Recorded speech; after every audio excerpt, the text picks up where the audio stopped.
Welcome to Chris's Storytelling Corner.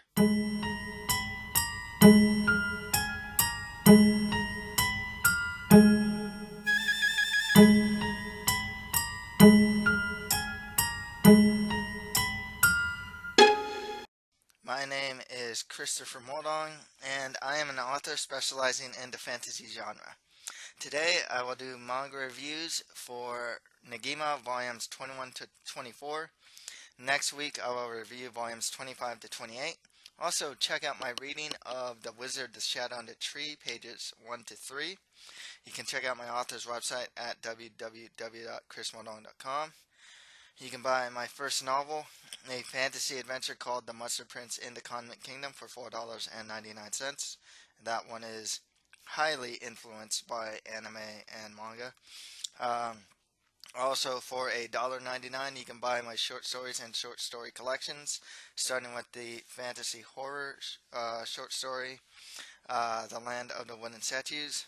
Then there's the horror collection, which is a compilation of 3 of my gothic horror short stories, and the Fantasy Fable collection, which is a compilation of 4 of my Fantasy Fable short stories. Check out my Twitter page and author's Facebook page. Links to all these will be provided on the description.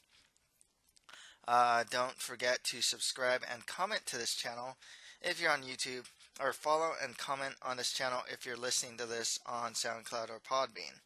If you're listening to this on Stitcher, please rate, review, and share this channel. So, the way this works is that it's going to have major spoilers, first of all. But I will do a pretty detailed review of each volume of uh, this volumes that I'm doing, 21 to 24. And after I review one volume, then I'll give my thoughts and do that for subsequent volumes. So let's get started. In volume 21, it begins with Negi realizing that he suffered a fatal blow through his right shoulder slash chest, and he falls to the ground. Setsuna tells Kanoko to use her Pacto to help, but it's locked up in the magical box. Fate, Everonkus, and 3 other mysterious people behind him attack Negi and their group, Team Negima. I think they're called White Wing now. I'm not too sure. Kotaro and Kaede get defeated easily. Fate tells him that his being there has nothing to do with them, and their meeting was simply coincidence. Fate isolated the area from the outside world, so no one is helping. He's about to use his petrification on everyone, but Negi manages to get up and hit Fate in the face. Asuna breaks open the magical box, and everyone gets their Pactios, weapons, etc. Negi's group counterattacks. One of Fate's people tells Asuna, "You've grown up to be quite a young lady princess." So, they refer to her as a princess, and they seem to know her. Kotaro and Kaede recover and fight, and Konoka manages to heal Negi. After Fate punches Negi, he destroys the gate port. Fate instructs one of his people to use a forced transportation spell on Negi and his group to separate them. As the gate port gets destroyed, everyone is transported. Negi has a dream that his team becomes petrified. Fate comes out and destroys a stone statue of Asuna. Negi wakes up in a jungle called the Cerberus Jungle, and Chachimaru is with him. Chachimaru tells Negi that everyone's whereabouts are unknown, and Negi tries to contact everyone through the Pacto cards, but they don't work. Chachimaru explains that it will only work within 5 to 10 kilometers of the other card holders. Chachimaru reveals that the White Wing badges can be used to locate others with the badge. So she locates some of the badges, but not all of them, and they are all in different locations. There's a flashback with Chachimaru and Evangeline. Chachimaru is about to leave, but Evangeline tells her that she should be honest with her feelings. Chachimaru then brings out a map of the magical world. They're 10,000 kilometers away from Megalomesembria, which is like the capital, if I'm not mistaken, or yeah, it's like the capital, or the big city or whatever. Some of the badges are actually in relative proximity.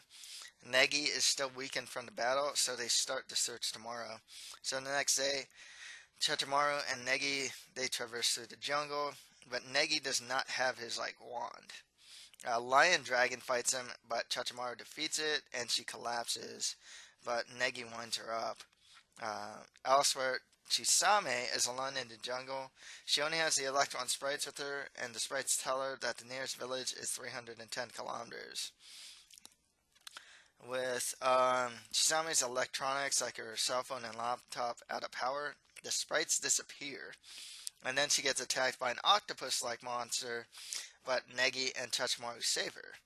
Later, as they discuss things, Negi collapses. He apparently has a fever. And as Negi begins to worry and get upset, Kotaro appears and they fight each other. After the fight, Kotaro explains that inside Negi's body there's a lot of magical power. Kanoko's healing spell was too strong, and the excess magic was wreaking havoc inside his body. Kotaro fought him so that he'll release the excess magical energy. He then explains to Negi what Asuna has that Negi doesn't, and that's that he needs to be more stupid. The four reach a city. They find out that everyone is wanted and has a reward on them. Footage shows that Negi destroyed the gate port. They found a drop badge on the ground. Chisame comes up with the plan that they need to find everyone on their own, find someone they can trust like Donette, and return home on their own. Negi and Kotaro transform into their older selves, while Chisame and Chachamaru transform into their chibi form. They go to a bar and get information and talk with a bartender.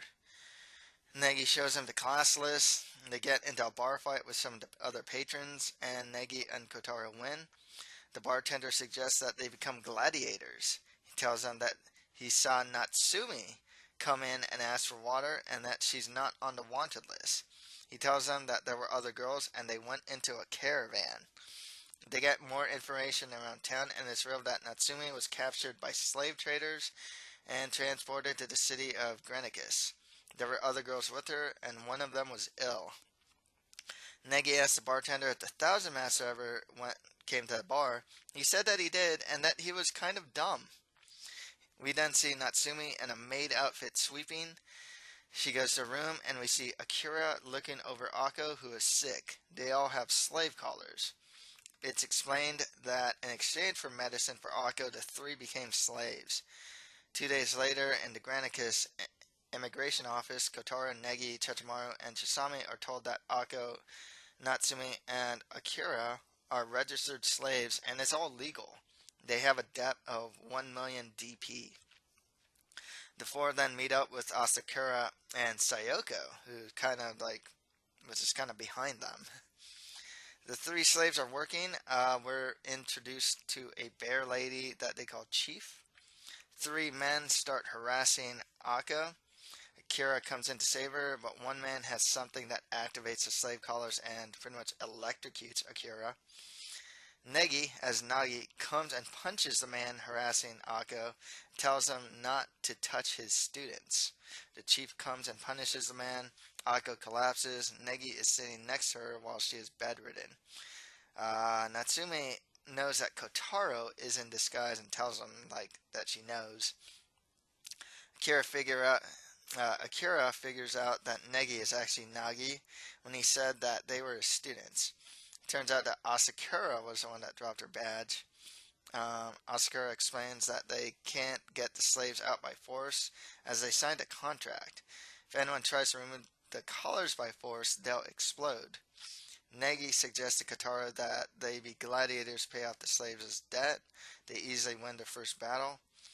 At the end of the volume, at the Megalo-Mesembria Gateport, Donette is seen meeting up with Takahata-sensei and Mana. So, some thoughts on Volume 21. Fate Veronicus, main boss. I mean, he is really strong. His partners also seem to be really strong. His objectives still are unclear. His past is unclear. We actually know nothing about Fate Veronicus except that he has been a thorn to Negi's side, and a guy or a kid actually that is very powerful, that has power that seems to be equal to Evangeline, who is also known to be very powerful. The separation thing was really interesting idea. I've seen it in like other stories, other manga and anime where like characters separate and come back together. I've always liked it. Um, Heck, you can play like a Final Fantasy and you'll see that. Final Fantasy. Geez, all of them, like most of Final Fantasies, you see somewhere along the way the characters get separated and they all come back together. There's always a journey though for each character to get back together. So it's kind of like, oh, we got separated, and by the time everyone gets back together, they're stronger than when they came in. You usually meet at a particular point too, like, oh, let's go to the city, let's go to this dungeon, and they just kind of meet. Um, However, we don't really know what everyone is doing now that they're separated. There's a lot of characters that are just kind of out there. We don't know where they went. Um, it's also interesting that Negi almost died. It's like he's a protagonist. We don't expect him to die.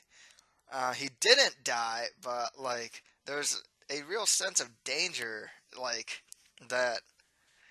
The bad guys aren't messing around, and the bad guys are very powerful and can really end the main characters.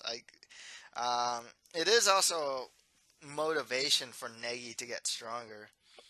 Chachamaru is pretty featured in this volume.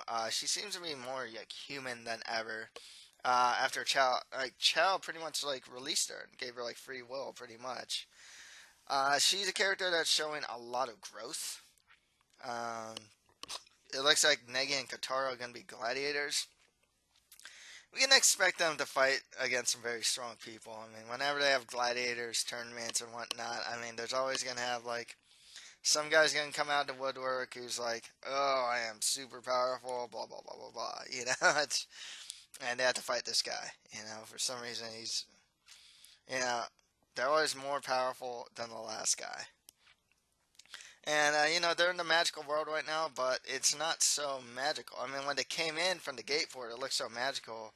But now we're kind of seeing, like, the outskirts and, like, the port area of the magical world. And it's not so pretty.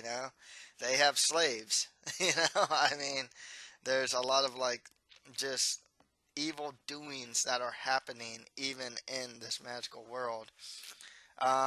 Thankfully, the thing is, it looks like they're just there to work, and sometimes get harassed by that one dude. His name's Tosaka. Um, and so far that's what it looks like. All that's going on. That they're just working and whatnot. So, volume 22. The volume starts with the start of the gladiator tournament. It's explained that if they break an arm or something, they can be healed. Negi and Katara, who are transformed into older versions of themselves, win their first match. In the post-fight interview, Katara calls himself Kojiro Ogami. Negi refers to himself as Negi Springfield, as Nagi claims that he is not related to the Thousand Master. So elsewhere, in a place called Tempe Terra, we see Yuna and Make wearing waitress uniforms and working at an outdoor restaurant. We're introduced to Johnny-san, who apparently picked up Make and Yuna off the streets. He refers to Earth as the old world. He also tells Yuna that the bridge connecting the two worlds has been destroyed and will take years to repair. Make and Yuna watch a video of Nagi's post-fight speech, and Nagi addresses the two. He tells them to meet at the tournament in Ostia. He tells them that the other two from the athletic club, who are Akko and Akira, will be there too. Asakura tells Negi that there's a gate still left in the ruined city of Ostia. The finals of the martial arts tournament takes place in Ostia in a month, and they are going to have a festival there. The finals for the tournament is 1 million drachma.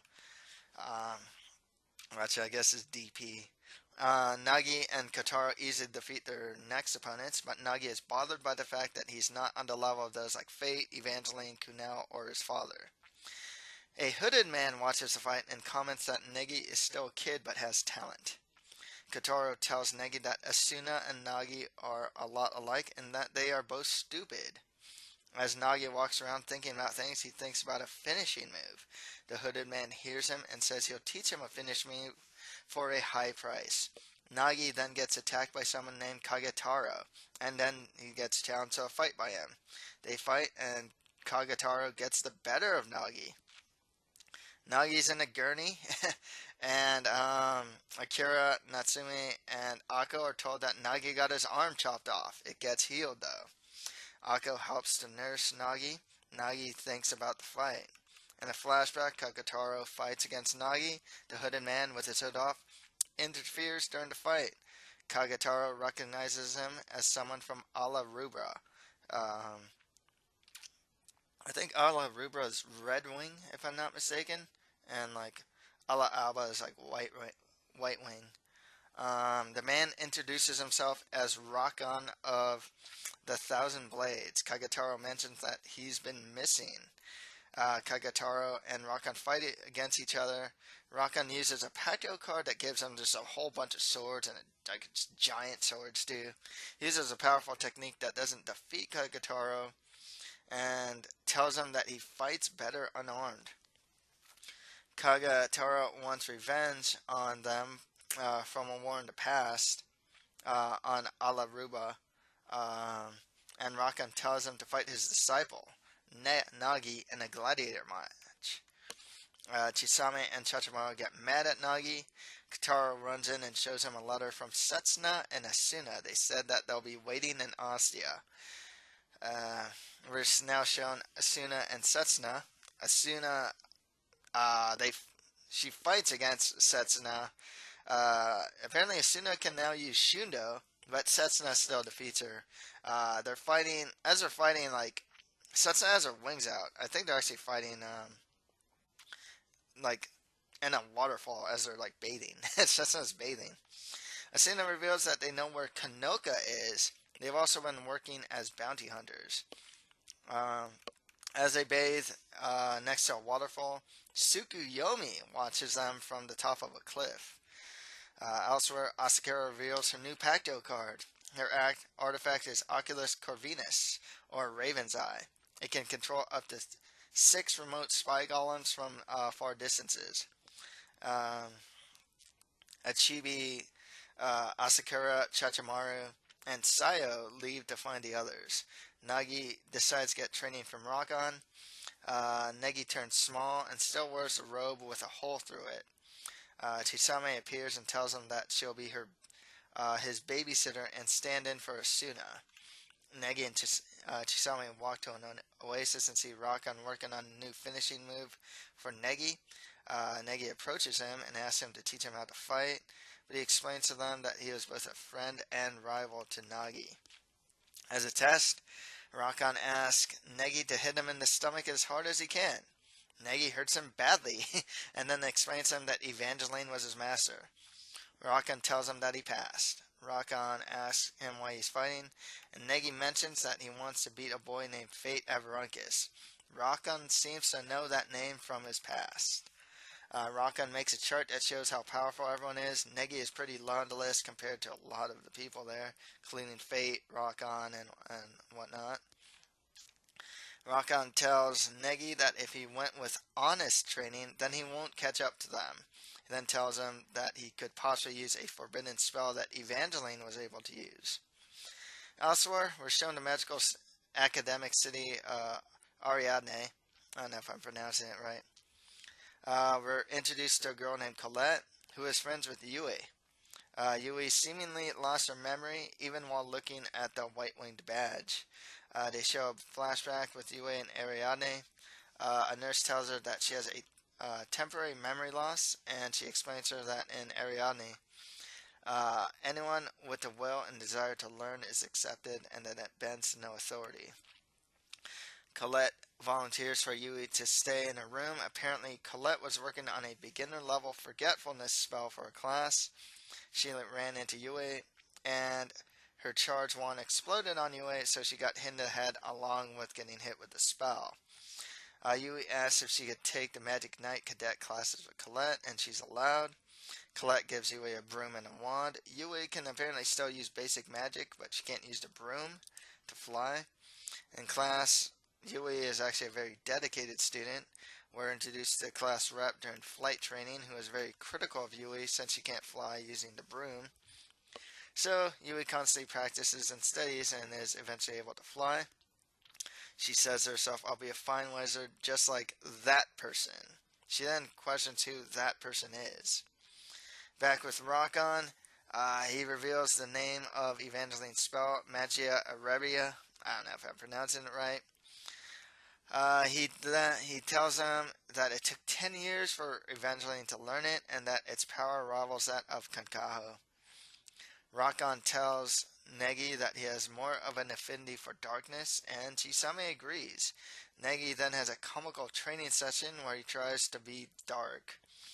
Negi then says that he doesn't want to use darkness, and he's used to lightning, wind, and light. Rockon then tells him that he has to choose the darkness like Evangeline or the light like his father. At the end of the volume, Rockon shows Negi how to use Magia Arebia, but it backfires and makes him unconscious. So, some thoughts on Volume 22. I mean, if anything is big with Volume 22, it's the introduction of Jack Rockon. He's not very smart. He's kind of a jock. And he also appears to be invincible. Him and Nagi used to be on the same team, so she should have a lot of information about him and just some backstory too, as for like, because he's been on like, it seems you would guess he's been on like missions with him and whatnot. He's also been missing, or Rockon has been missing for a long time too. I guess Negi needed a new finishing move. He's always needed one. Now that I think about it, I mean, he has like the delayed spells.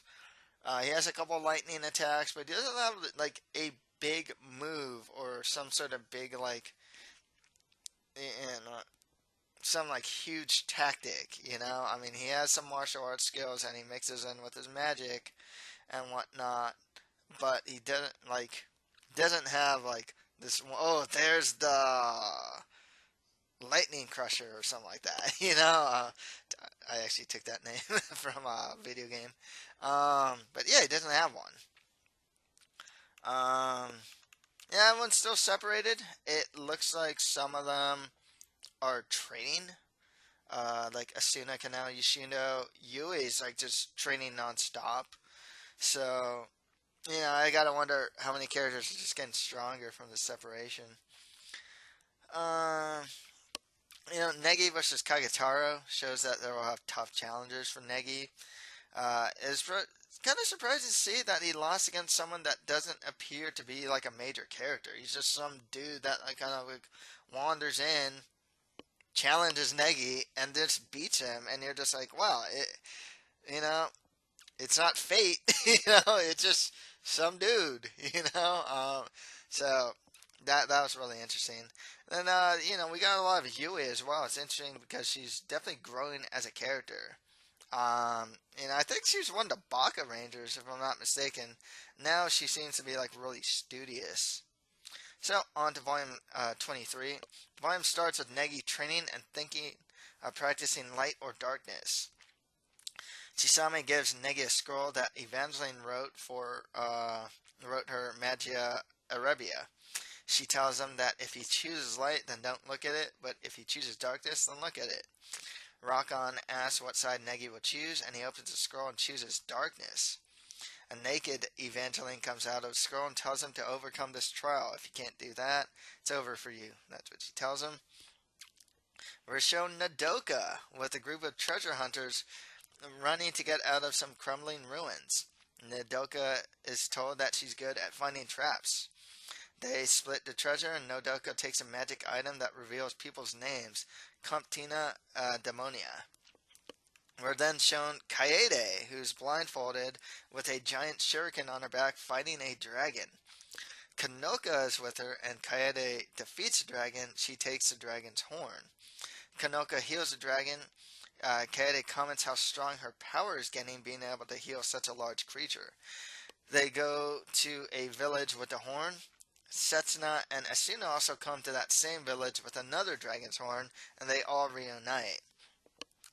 We're shown Negi lying down on a makeshift bed in pain, apparently with a fever.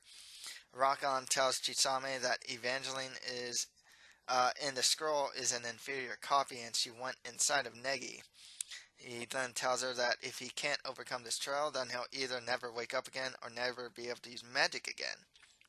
So we're shown like what seems to be inside of Negi, and Evangeline and Negi fight. They are then at, it looks like the bridge where the school is, where Mahoro Academy is. In the real world, Negi coughs up blood, and then his whole body faces serious injuries. Rakan gives Chisame Artemisia leaves to use to help Negi. He then gives her a dagger. If she doesn't believe that Negi can overcome the trial, then she can stab the scroll with the dagger and save Negi's life, but he'll never be able to use dark magic again.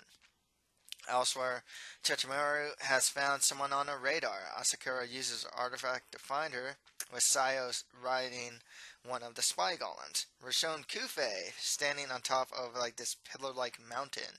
She punches the mountain underneath her, and it shatters. She uses Shundo to get down. Sayo, on a spy golem, finds Kufei. Elsewhere, Kotaro is told by Asakura through one of the spy golems that they found Kufei. Natsume tells Kotaro that they got word from Setsuna, Asuna, Kaede, Kanoka, and Nodoka, and know their location. A dolphin gives Akira a picture of Make and Yuna. It tells her that they are making money to get to Ostia next month. Negi and Evangeline continue to fight. Well, we're back to Negi now. Evangeline keeps getting the better of Negi and greatly injures him. Rakan then tells Chisame that in the Phantasmagoria that they're fighting. So they're not inside that. They're like in the Phantasmagoria. He's probably been fighting nonstop for more than 10 days because like time is different in the Phantasmagoria. So in the Phantasmagoria, Negi gets up and manages to hit Evangeline. He then uses Magia Erebia by absorbing a ball of dark magic that he created. Rakan tells Chisame that if Negi doesn't wake up before sunset, he's out. As the sun comes out, Chisame grabs a dagger and tries to stab the scroll. Negi stops her from stabbing it with just 2 of his fingers. So he wakes up, stops it with like 2 fingers, and it doesn't stab the scroll. Rakan tells Negi to concentrate his magical energy into his arms, and runes appear. Rakan says that the real training starts now.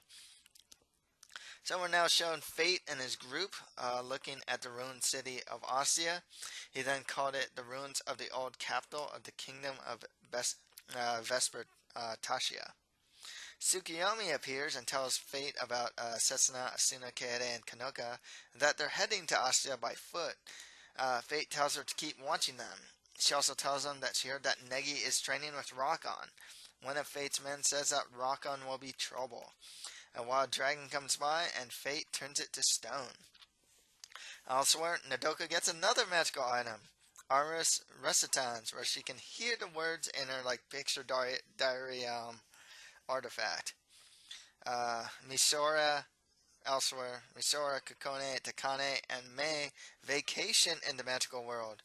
Misora watches the news saying that all the gate ports are destroyed, so she can't go back home. Negi and Chisame receive news that Make and Yuna are safe. The only ones they don't know the whereabouts of are Yue, Haruna, Chamo, and Anya. So we're shown Yue. She's in class listening about the Great War and the sacrifice of Ostia. The teacher then mentions Negi Springfield and Alaruba, and Yue kind of like reacts. She kind of gets up off her seat. Yue then does some research on Nagi and finds out that he's deceased. Colette comes by and tells her about a gladiator by the same name, Negi Springfield. Yue looks at a picture of the gladiator. and gets like this emotional feeling from him. She then decides to go to Asya, but they can't leave the academy. So Yue volunteers herself and Colette to be guards at the Asya festival. There will be a selection test, and only two can be guards. The class rep and another student, Beatrix Monroe, are also volunteering. The selection test will be a 100-kilometer broom rally where magic is usable, but not direct attacks. They have the race. Class rep and Beatrix cut through a dangerous forest. Yui's patio, which is being held by Colette, starts to glow. They run into class rep and Beatrix, who are followed by a griffin dragon. Yui then uses her patio and gets her artifact back. Everyone is surprised that she's a minister magi. The four of them defeat the griffin dragon and finish the race last and second to last. Everyone, though, is celebrating their arrival, and the Grand Master appears and tells them that all four of them will be guards during the Ostia Festival. Yue looks at the patio card and it says Servant of Negi Springfield. She also has her badge which says Ala Alba. At the end of the volume, Setsuna, Asuna, Kaede, and Konoka are walking to Ostia. They reach a terrace, and Asuna sees the floating island of Ostia. So, thoughts on volume 23. Yui, she's in this a lot. She's greatly featured. She's gotten a lot stronger. Definitely a lot more of a featured character. She looks like she can fly now. Her ability to use magic is really strong. Her ability to use her artifact seems to be pretty strong too. So yeah, it looks like she's going to be more than just that person in library. You know, like when she started, she was just like the girl that drinks a lot of juice. Who she still is the girl that drinks a lot of juice, but you know, she was a part of like the exploration club. Now she actually has some like fighting ability. Negi learning Magia Arabia is a power that he needed. It's just like he doesn't have like he has lightning, light, and some spells and stuff, but he doesn't have like this really powerful attack and this like real thing that has like potency. So like it's nice that he has something, especially for fighting someone like Fate, you know, that is like obviously really powerful. It's also interesting that Chisame is taking the place of Asuna. She has this really interesting connection with Negi. Like, in my opinion, she doesn't. It doesn't appear to be romantic. Like, everyone seems to like be in love with Negi, or at least find him like cute or whatever. Chisame's just kind of there. I like she likes the kid, but like it's kind of like a sense of obligation, I guess, because she's kind of doing things a bit reluctantly. She's doing it because like it seems like she has to. You know, she's a character that wouldn't do anything on her own, but being thrust into a certain situation, she I guess does the right thing. We've seen that before with her too, actually. And then there's Rock On. He's there. He's kind of like the new teacher. Um, he kind of mentions a couple times that like he's kind of in it for himself. So he's something of a mercenary hired gun type. He's a funny guy. You know he's like super strong. You don't always see it, but you just know he is. And then we finally got to see Nadoko again. She's a treasure hunter now. She also has a lot more artifacts. A lot more powerful artifacts. We don't really see much as far as fighting ability goes, but as far as like the picture diary that she has and whatnot, her ability to read names, that looks like it's gonna make her pretty strong. And it really seems like Ostia seems to be the destination that everyone is headed towards. Um, you know, once everyone goes there, like who knows what's gonna transpire? Because everyone's gonna be together there, or they're trying to meet there. Um, you, that's so that's pretty much like where you would assume a big event or situation or whatnot will happen in Ostia. At the very least, the tournament is happening in Ostia, so you know there's probably going to have some sort of big battle there. Okay, volume 24. The volume starts with a dolphin talking to Asuna, Setsuna, Kanoka, and Kaede. They're going to Ostia for the festival. Um, so they're in Ostia. Asuna's walking around and seems to know the place. There's this kind of like a flashback thing, or she's seeing kind of a hallucination maybe, or she thinks that she sees Nagi, but it turns out to be Negi. They hug and then they talk. Negi tells Asuna that he got a lot of information about his father. Negi asks Asuna if she's had strange dreams, occurrences, or hallucinations as she gets closer to the city. She says that she has. Negi tells her that there's a disease going around the area that gives people dreams and hallucinations like that. He then gives her medicine for it. Uh, but he makes this like face. He gives this like, phew, like what he said to her may not be true because, and she even kind of spots it too. It's like, wait, what's this about? You know. Rockon then appears and acts very casually with Asuna, and Asuna punches him off a ledge. Uh, Rockon then introduces himself to Setsuna, Kaede, and Kanoka. He tells them that he's not helping with anything but only going sightseeing. Negi details a plan that they have going on to them. Uh, the first part of the plan is free Akko and the others from slavery. Second part, get everyone together. And the third part is find and unlock the return gate. For part 1, Negi and Kotaro are entering the tournament. For part 2, Asakura, Chichimaru, and Sayo are searching for the others. And for part 3, Negi asks Kaede and Setsuna for that part. Or to help with that part 3 of the plan, and they agree. Part 3 being find and unlock the return gate. Rockon reveals that Fate is a survivor of the enemies they fought as Ala Ruba.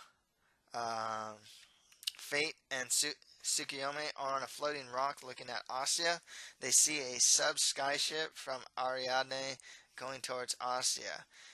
Fate tells her that his plan is to save the world. Then Fate is shown with some patio cards and 5 girls appear. Sorabe, Homura, Shiori, Koyomi, and Tamaki. Hours before Negi and Asuna's reunion, Kotaro, Natsume, Akko, and Akira are walking around the festival, the Ostia Festival. They meet up with Nagi, and Akira has a hard time keeping the secret that Nagi is really Negi. While putting away laundry, Akko runs into Tasaka and drops the laundry. After a confrontation with her, Tasaka goes away and sees Nagi turning into Negi. And Tasaka knows that, like Negi, has a reward, a price on his head.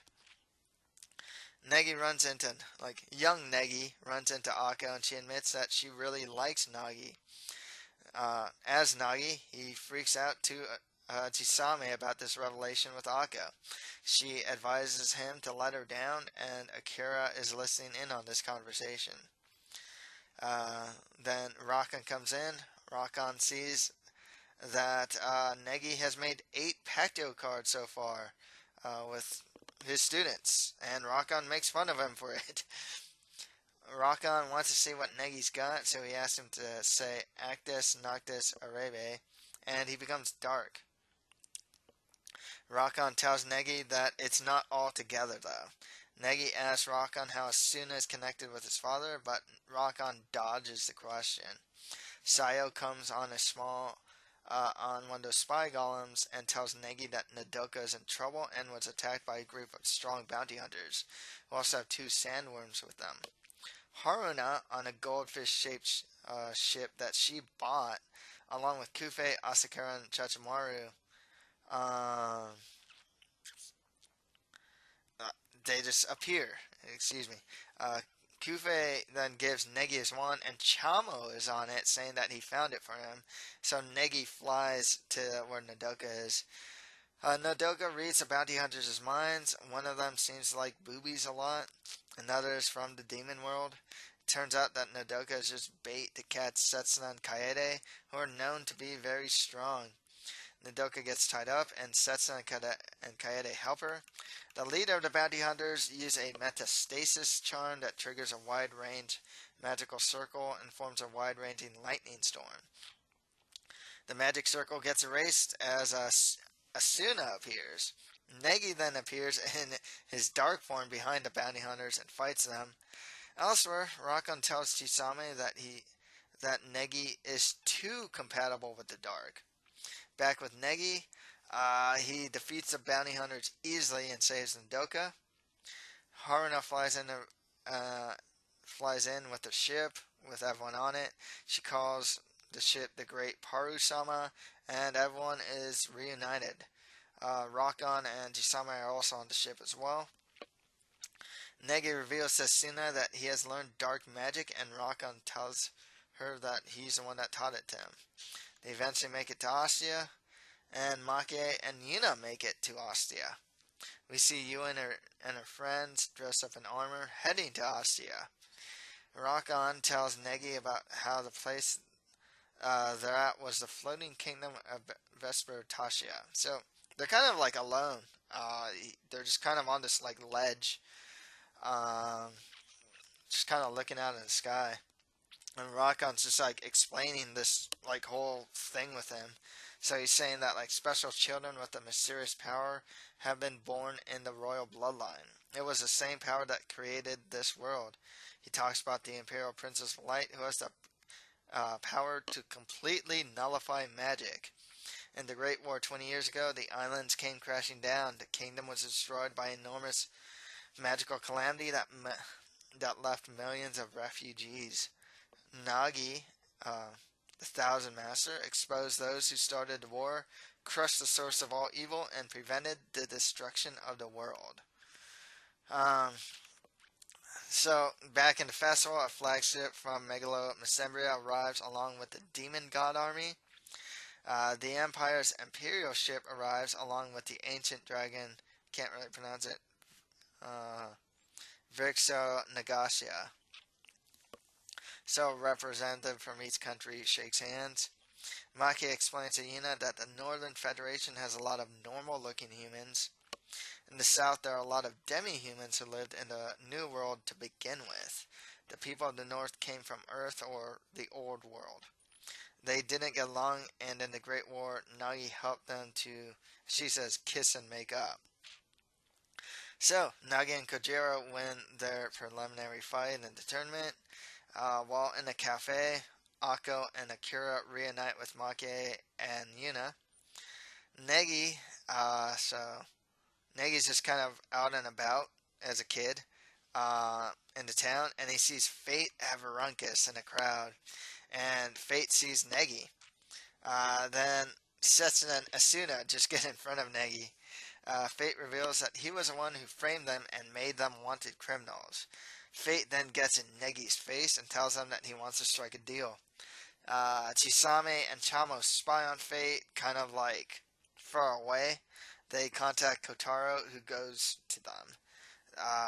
Negi and Fate, along with Asuna and Setsa, have tea and coffee together. Fate seems to look down on Negi for putting milk in his tea, while Fate drinks his coffee. Setsa comments that everyone around them is Fate's hostage.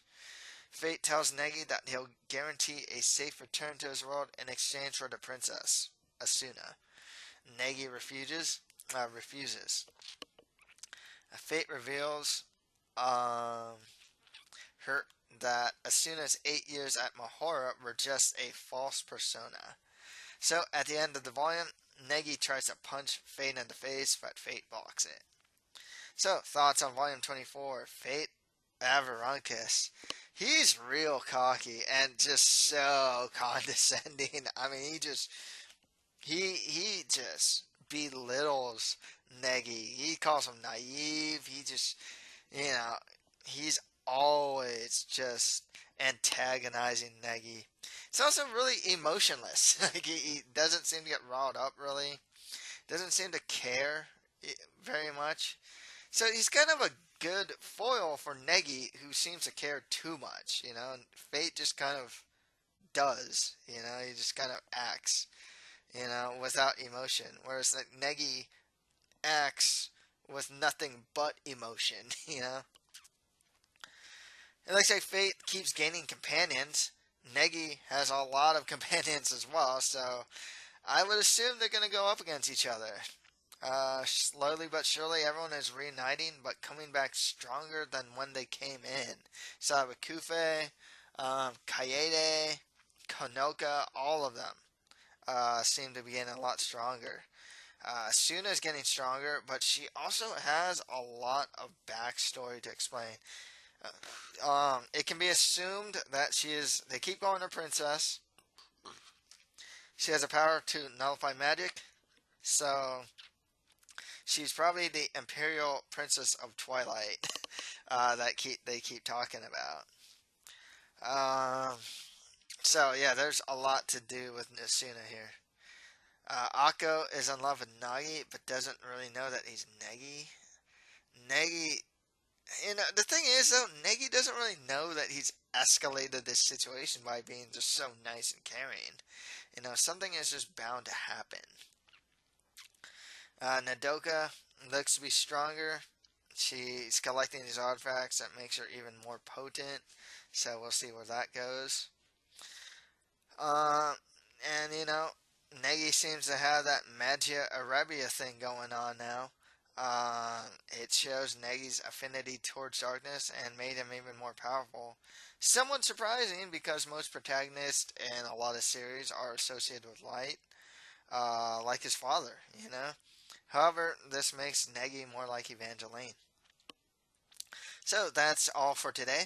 If you like this, don't forget to subscribe and comment to this channel if you're on YouTube, or follow and comment on this channel if you're listening to this on SoundCloud or Podbean. If you're listening to this on Stitcher, please rate, review, and share this channel. Thank you for listening to these manga reviews. Next week, I will review volumes 25 through 28. I also read pages 4 to 6 of my fancy short story, The Wizard, the Shadow, and the Tree. Thank you, and until next time.